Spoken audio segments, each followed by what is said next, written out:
Olá a todos, bem-vindos a mais um episódio do AFIA Podcast. Hoje, um episódio especial direto do AFIA Summit, um evento especial que a empresa está fazendo para falar sobre o presente e o futuro da medicina.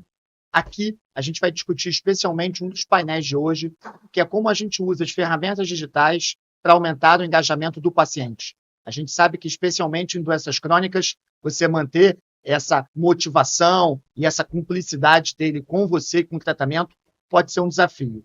Para me fazer companhia, eu sou Ronaldo Gismondi, sou diretor médico da AFSPM. Eu tenho aqui 3 amigos, todos médicos, todos editores do nosso time. Gabriel Quintino, meu colega cardiologista, Esther Ribeiro, minha colega nefrologista, e Juliana Karpinski, especialista em carreira médica. Muito obrigado a vocês por estarem todos aqui, tá bom? Eu que agradeço, Ronaldo. Tá ótimo. Eu vou começar, então, direcionando uma pergunta inicial para a Esther, tá bom? Se a gente pensa assim, quais seriam os maiores desafios, na sua opinião, que um médico enfrenta para manter o paciente engajado? Olha, como nefro, é bem complicado, porque a gente tem pacientes crônicos que estão há muito tempo em tratamento. E uma das nossas dificuldades, a minha principal dificuldade, é fazer com que o paciente entenda a necessidade de continuar usando o medicamento, mesmo que ele não sinta imediatamente a diferença naquilo, né? Então é aquele paciente que está acostumado com uma pressão de 18/12, que não sente nada, que está acostumado com uma glicada de 13, e que para ele não faz sentido começar um remédio para melhorar o nada, porque ele não sabe que aquilo a longo prazo vai fazer diferença. Então, muitas vezes, eu tenho que literalmente desenhar, olha, os pacientes que usam esses medicamentos, os pacientes que conseguem esse controle, e olha, o seu não está no controle, eles vivem mais tempo, a gente comprovou isso, então eu tenho que explicar e fazer com que ele entenda a necessidade daquilo. E convenhamos, né, eu falo como médica, quem aqui já não fez um tratamento de um antibiótico de 6 em 6 horas? Nos 3 primeiros dias, quando você melhora, você esquece as medicações. Então é um pouco do que eles passam, mas não só em um curso agudo, né, de uma medicação, a longo prazo. Então eu acho que isso pra gente é muito difícil. E uma outra coisa que eu acho que faz total diferença é que a gente vive em um país muito plural em relação a crenças, né? Então existe muita crendice de que a minha vizinha usava, a minha mãe fez isso, alguém que eu usei fez tal coisa, usou tal remédio e aí depois ele morreu. Então tem essas questões que a gente tem que quebrar e explicar que não foi causa e efeito, não é assim que funciona, e conseguir fazer com que o paciente entenda o benefício daquilo e acreditar em você, de fato, é muito difícil. Bacana, eu costumo falar muito isso, né? Existe um job, que é o job de você fazer um esquema posológico e um acesso à medicação em que você simplifique e torne fácil. Mas existe um aspecto fundamental que é o paciente acreditar em você. Ele precisa acreditar mais em você do que no vizinho e na família, né? Do que no Google ou nas fontes de fake news. E a gente tem a questão da mudança de hábito, né? Porque ele pode acreditar em você, ele pode ter um esquema simples posológico, mas se você não tiver dentro da rotina diária dele, você não consegue que ele fique tomando, né? E a gente sabe que uma das ferramentas que a gente tem a nosso favor hoje é o uso cada vez maior de dispositivos eletrônicos ou digitais, né? Hoje as pessoas vivem penduradas no celular. E aí, uma das estratégias que cresceu foi a estratégia da gamificação. Eu queria ouvir você, Ju. O que você acha ou como você enxerga o papel da gamificação nesse engajamento do paciente? Olha, a gamificação ela tem um espaço muito grande ainda para crescer, e principalmente no paciente crônico, né? Aquele paciente que tem um tratamento mais longo, que ao longo do tempo ele vai cansando de seguir aquela rotina da medicação, por mais que acostume, cansa. Então é importante tornar isso mais leve, mais divertido, talvez, para o paciente, para que ele se motive. E usar essas estratégias de jogo pode ser um bom caminho. Colocar metas personalizadas para que ele possa tentar alcançar, algum tipo de recompensa, alguma coisa que envolva ele para querer seguir ou para se comprometer a fazer aquilo. E a gente já viu que tem evidências de que isso tem funcionado, principalmente quando, às vezes, tem uma recompensa financeira ou quando tem um envolvimento social, familiares, amigos, outros pacientes, e aquilo já se torna uma disputa benigna, assim, né? Uma forma boa de competir com o colega ali que está envolvido no mesmo processo. Isso tem dado resultado mais prolongado para o paciente. Então, seria bem interessante tentar usar, mas algo que é importante é adaptar à realidade, né? A gente sabe que nem todo mundo tem recursos tecnológicos disponíveis. A questão da alfabetização digital também, às vezes, acaba sendo uma barreira ali para o paciente mais idoso ou com menos acesso. Então, é uma técnica que funciona, tem ganhado espaço, pode ser muito bem usada, mas precisa ser pensada individualmente ainda, né? Bacana. Tem um livro ótimo que eu gosto muito, que é o livro sobre mudança de hábitos de James Clear, né? E ele fala de várias estratégias. Você tem a questão de começar simples, começar pequeno, colocar aquilo no seu dia a dia. E ele fala muito de gerar recompensa, né? Então, a gamificação, ela trabalha com o ser humano duas coisas que são muito inatas dele. Competitividade, então, cara, eu quero vencer, e recompensa, né? Caramba, eu ganhei em volta. E a gamificação, acho que traz muito isso. Gabriel? Eu acho que o querer vencer, eu acho que talvez pegue muito nessa questão da gamificação, porque realmente sempre existe uma meta, um desafio a ser ultrapassado, né? E acaba que os aplicativos, eles acabam até cobrando os pacientes, e isso tem dois lados, né? Um lado é aumentar a adesão, né? E o outro lado é um desconforto de talvez gerar uma pressão naquele paciente. E isso talvez não seja tão bom. Esther, como é que a gente consegue talvez chegar num meio termo disso aí? A primeira coisa é que eu acho que pessoas não se conectam com aparelhos, puramente, né? Pessoas se conectam mais com pessoas, né? E daí a nossa dificuldade em entrar na vida daquela pessoa e fazer com que ela acredite mais na gente do que no vizinho, no familiar que ela conhece há muito mais tempo. E que ela tem certeza que quer o bem dela. Ao contrário de quando a gente inicia um tratamento, ele não sabe quem a gente é. Muita gente vem com a crença de que o médico quer só o dinheiro, quer só, né, tá financiado por alguém por trás, que quer... Então, assim, ele não consegue crer que o médico realmente quer o bem dele. A gente realmente quer que a pessoa melhore, tenha uma qualidade de vida, uma quantidade de vida maior. Então, a primeira coisa, a gente tem que estabelecer muito bem uma relação médico-paciente. E a gente tem que fazer com que aquele paciente entenda que não é só o nosso papel profissional, mas o nosso papel humano, né? Nenhum médico entrou na medicina, nenhum no geral, né? Mas ninguém está na medicina para ganhar dinheiro puramente. A gente quer que as pessoas vivam melhor, vivam bem melhor. Então ele tem que entender que você quer isso para ele, né? Ele tem que entender que você vai usar a gamificação, vai usar a tecnologia aliada ao seu tratamento porque você quer vê-lo melhor. Se você simplesmente chegar, não olhar para o paciente, o que às vezes acontece em muitas consultas, né? Ainda mais quando a gente tem pressa. Então, se você simplesmente não olhar para o paciente, escrever ali e falar, olha, você vai fazer isso, eu vou instalar isso no seu celular e você vai usar esse vestível aqui e aí você vai para casa e vai seguir isso. Ele não vai seguir. Ele não vai seguir. Ele vai achar, poxa, o médico agora quer mudar tudo, nem sabe quem eu sou, não sabe a minha realidade, não vai fazer.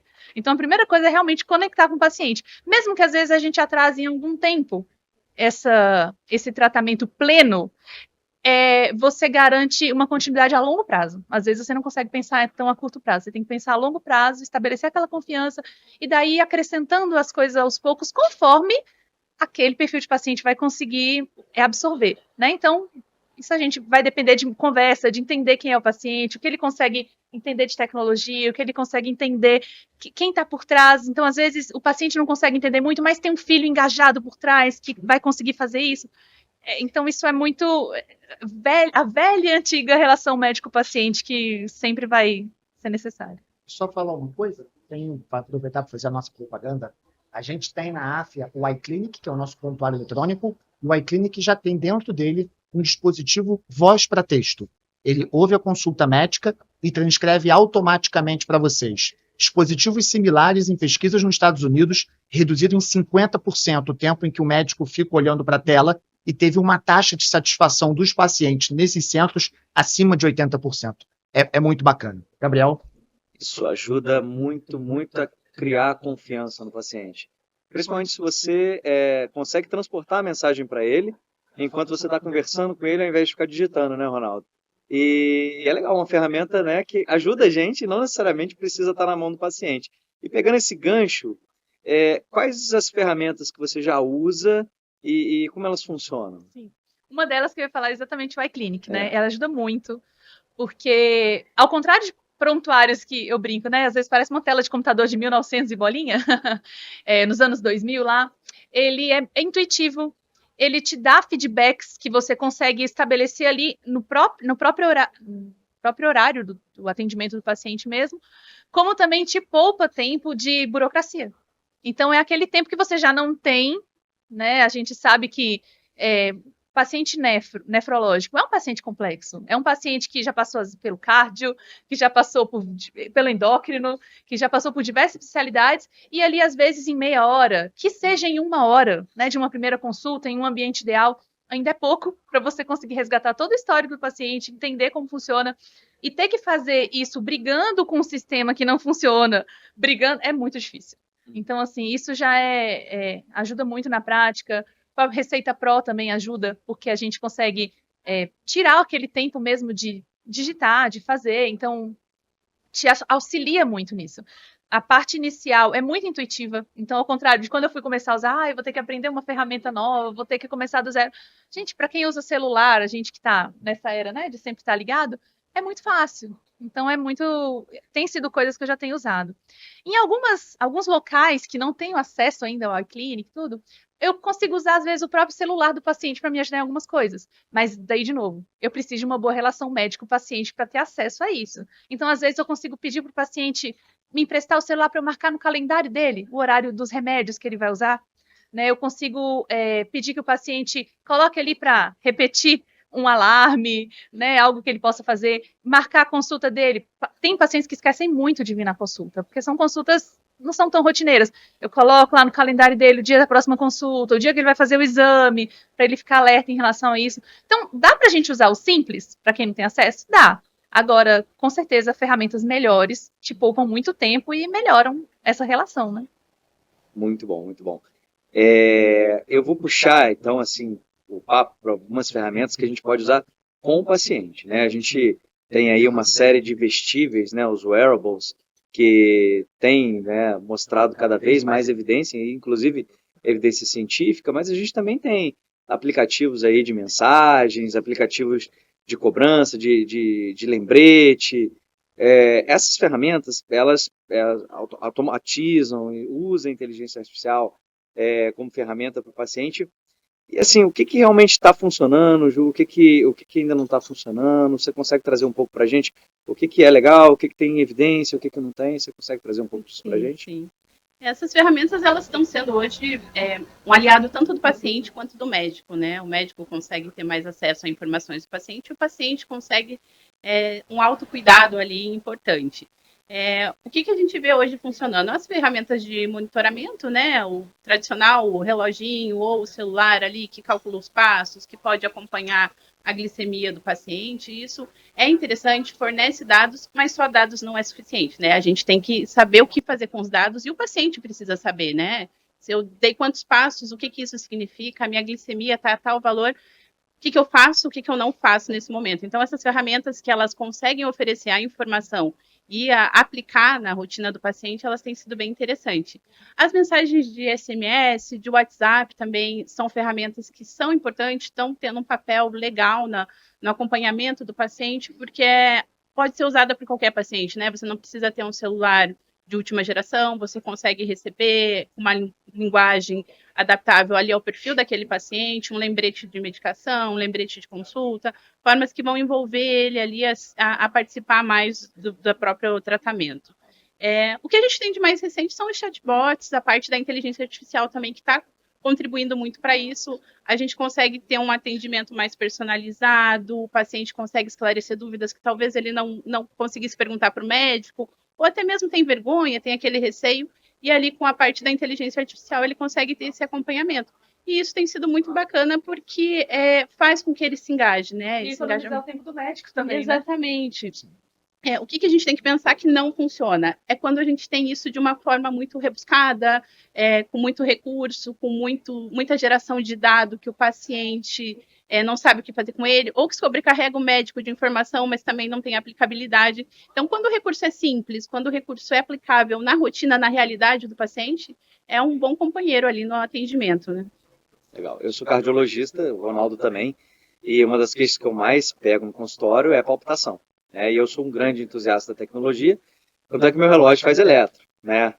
E eu gosto muito eu já peguei várias vezes com os pacientes, tirei o relógio do meu pulso e botei nele para fazer o eletro nele naquele momento, porque eu vi alguma alteração no exame físico e eu precisava pegar aquela alteração rapidamente. Então você vê como que a tecnologia ajuda até o médico. E muitos pacientes eu até recomendo o uso de algum vestível, porque às vezes tem uma aplicabilidade clínica realmente. Olha, se você tem palpitação, na hora que você sentir, roda o eletro no relógio. Eu ensino a rodar às vezes e é bem legal. Mas você tocou num assunto que está muito em voga agora, que é a inteligência artificial, né? E as ferramentas de inteligência artificial, né? Porque inteligência artificial é um termo genérico, na verdade o que a gente usa, né, são as ferramentas de inteligência artificial. Como que a gente pega essas ferramentas e usa elas para criar engajamento, aumentar a adesão do paciente ao tratamento? Você consegue dizer para a gente? Sim. Essas ferramentas, a gente tem muito aquele receio, né? Vão substituir o médico ou ocupar nosso papel ali com o paciente, mas na verdade ela veio para potencializar nosso lado humano de médico, né? Ela faz o trabalho burocrático e a gente cuida do paciente. E é muito bacana ver que tem 2 caminhos que elas podem contribuir, né? Primeiro é o lado do paciente, como a gente falou ali, facilitar com que ele se engaje, com que ele compreenda, ter mais recursos para que ele mesmo possa participar desse autocuidado.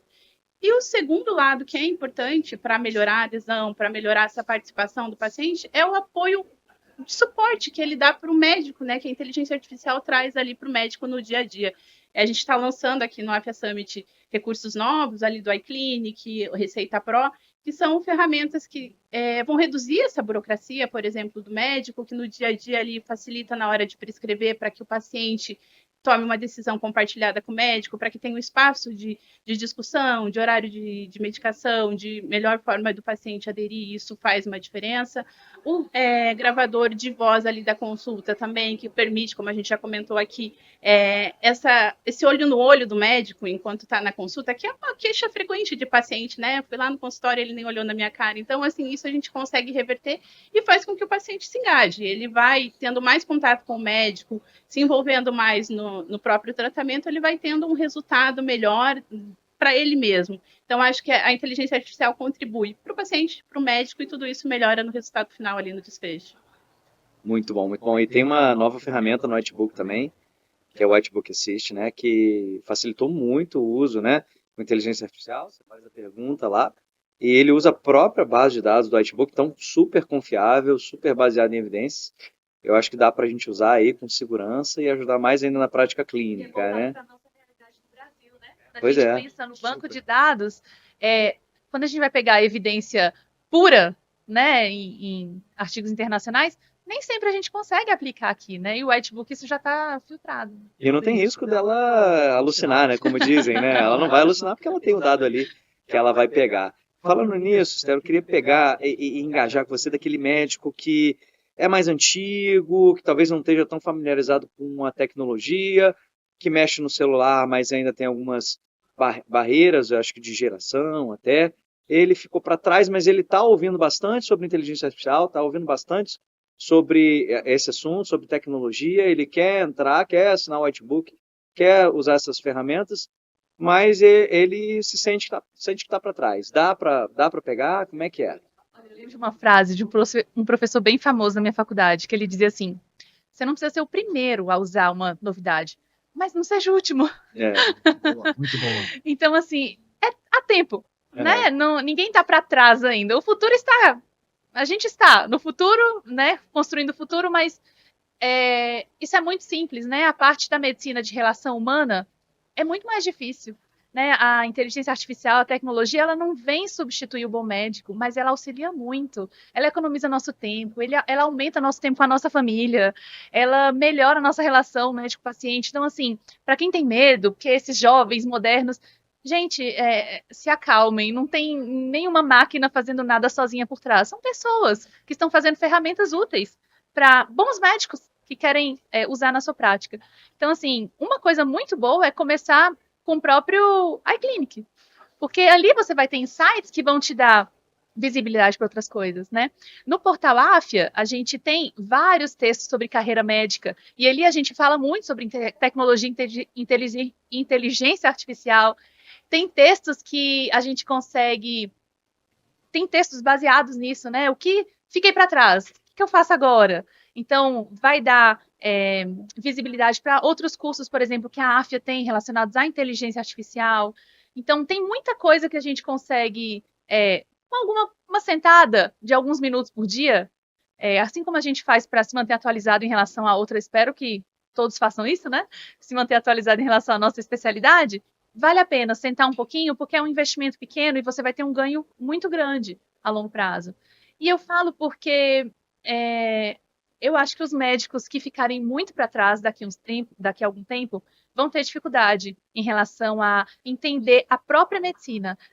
O conhecimento tem avançado muito rápido, as novidades têm avançado muito rápido, e a gente não tem mais mão para ficar pegando a revista científica e olhando tudo nos mínimos detalhes. A gente precisa de ajuda para realmente estar atualizado. Então, isso faz muito sentido. O iClinic ajuda muito, o Portal AFIA, os cursos, né, sobre inteligência artificial que já tem na AFIA. Eu acho que é um bom start. Dali, você vai ver que vão abrir várias outras janelinhas, ideias para que você siga de acordo com a sua necessidade, de acordo com o que você precisa. Eu vejo muita resistência mesmo, e até muito medo da inteligência artificial. E a minha opinião é que assim, a gente tem que olhar para ela como realmente uma ferramenta de auxílio. Você pode parafusar um parafuso com uma chave de fenda ou com uma parafusadeira, né?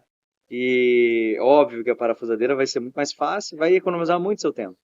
Então é assim que você tem que olhar para a inteligência artificial. Você continua no comando, né? Sim, você continua no comando dos dois, isso aí. Só que eu vejo que essas pessoas que têm uma resistência, eles têm muito medo de serem substituídos pela inteligência artificial. Eles têm muito medo de que um dia esse corpo a corpo com o paciente, talvez essa consulta presencial seja totalmente substituída. Você acha que existe esse risco? Conta pra gente aí.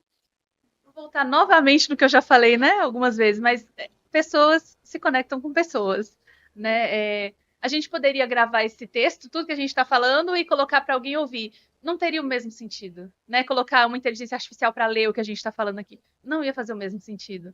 Então, assim, não vai ser substituído porque eu não confiaria em uma pessoa, em alguém, uma máquina, fazendo uma decisão puramente sem alguém por trás, sem conhecer, né? Eu preciso de um bom médico que esteja olhando o meu olho e fale, eu estudei isso, eu sei isso, vá por esse caminho, porque seria o que eu faria para o meu pai, para minha mãe, para o meu filho, é o que eu estou propondo a você.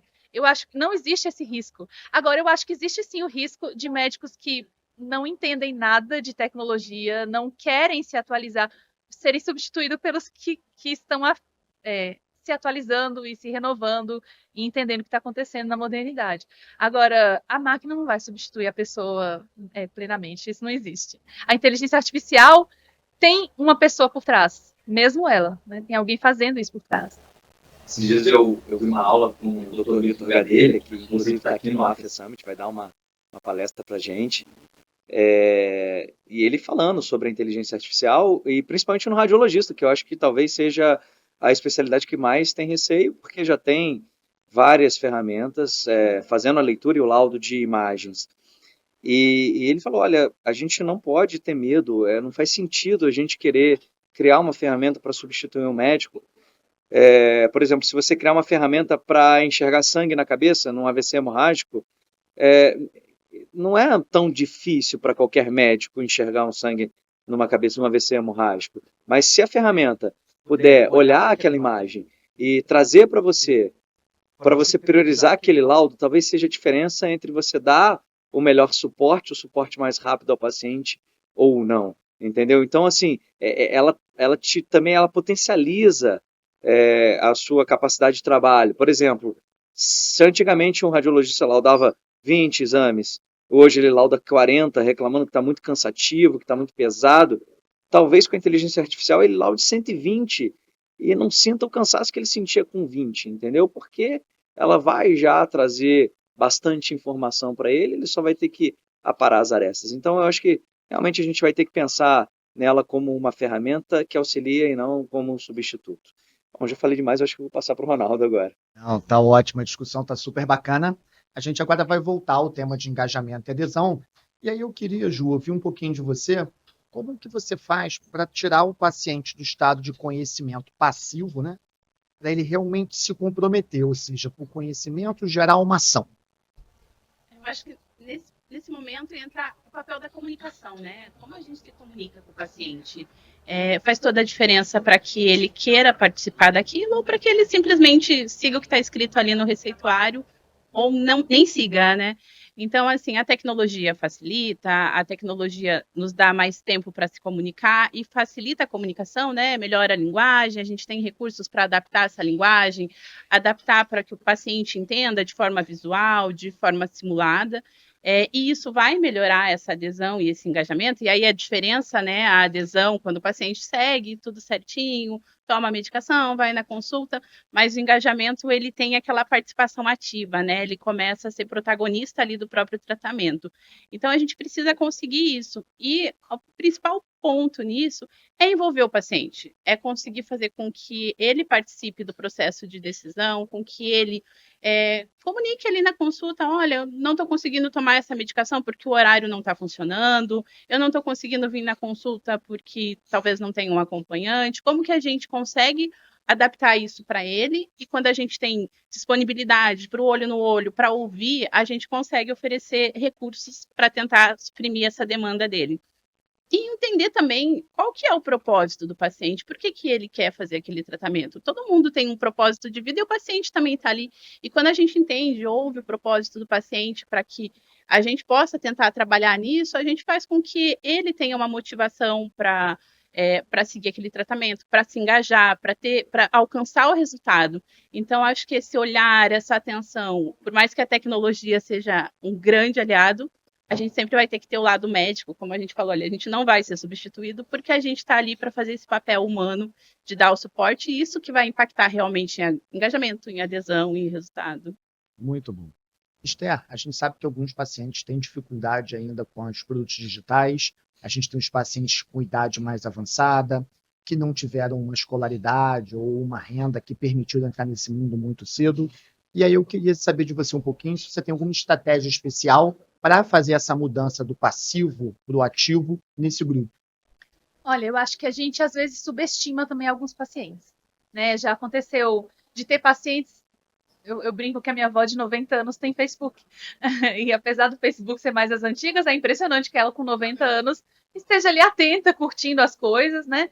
Então, às vezes, a gente subestima que aquele paciente mais velho não vai conseguir fazer. Se uma criança, às vezes, de 3, 4 anos já sabe mexer nas coisas, porque é muito intuitivo, né? E eu brinco que as crianças não sabem mexer porque elas são muito espertas. Na verdade, as ferramentas são muito intuitivas e fáceis que até uma criança consegue fazer. Então, às vezes, vale você sentar com o paciente e explicar um pouquinho como funciona. Não é alguma coisa de outro mundo. Inclusive, tem sido muito intuitivo, né? As novas ferramentas que têm vindo. Mas vale a pena engajar o paciente também para você explicar a necessidade daquilo, né? Olha, se você conseguir ficar, e aí gamificação entra, né? Às vezes a própria usar o calendário dele, às vezes entra nisso, né? Se você tem um pouco mais de convivência e confiança com o paciente. E explicar por que ele precisa daquilo, né? Olha, eu preciso que você anote tal coisa para eu conseguir ajustar isso. Eu preciso que você me marque as pressões aqui, ou use, né, até um vestível, talvez, para que eu fique monitorando de longe, para que aí a longo prazo eu consiga diminuir o risco em 30% de mortalidade, né, sua, o risco de ter um AVC, de ter um infarto. Isso é palpável para eles. Não é simplesmente usar porque o médico quer.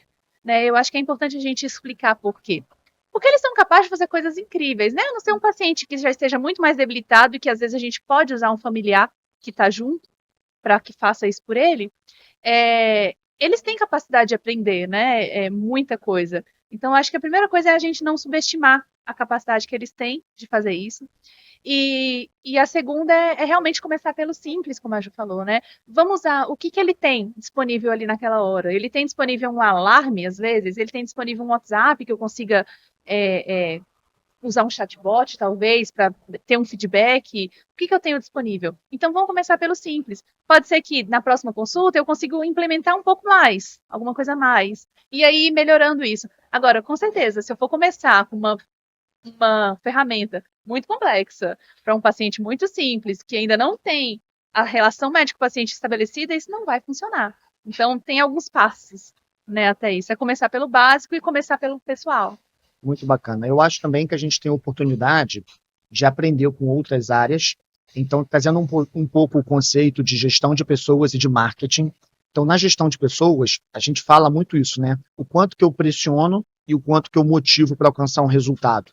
Normalmente, quando você está lidando com uma pessoa que, para aquele assunto, a maturidade emocional ainda não está preparada, você trabalha com um pouco mais de pressão e competitividade. Uhum. Quando você trabalha com uma equipe muito madura emocionalmente, muito já proativa, você trabalha com motivação e recompensa. Dizem que essa é uma estratégia e você conhecer o perfil do seu paciente em relação à saúde dele pode ajudar. A outra, que é da área do marketing, né? Como é que o marketing desperta a nossa atenção para os produtos? É uma coisa importante, é uma coisa que esteja presente no seu dia a dia e é uma coisa que mexa nas suas emoções, né? Então, esses são aspectos que a gente pode usar, não necessariamente emoção negativa, não acho que tem que botar o terror no doente, mas é trabalhar com emoções como, por exemplo, estar com a família, ter saúde para realizar os sonhos. Uhum. E aí, quando é uma doença com sintomas ativos, eu acho que é muito mais fácil o paciente se engajar, porque ele está passando mal. E eu acho que a gente tem uma barreira muito maior quando a gente fala de ganhos para o futuro, né? E aí tem que ajudar esse paciente a enxergar, a desejar. Então, eu gero nele importância, eu gero nele presença do presente, está no seu dia, eu gero nele esse desejo, uma emoção, mas que essa emoção tem que gerar um desejo. Palpável. Esse desejo palpável de se tratar para a saúde. Eu quero agradecer a todos vocês, eu acho que a conversa foi ótima. A gente vai estar com esse episódio disponível e muitos outros nos canais da AFIA nas redes sociais. A gente tem o canal AFIA no YouTube e o AFIA Spotify, AFIA Podcast no Spotify. Temos também o nosso Instagram e o portal.afia.com.br para você sempre se manter atualizado com o que há de mais novo na medicina. Fiquem ligados nos próximos episódios. Muito obrigado e até a próxima.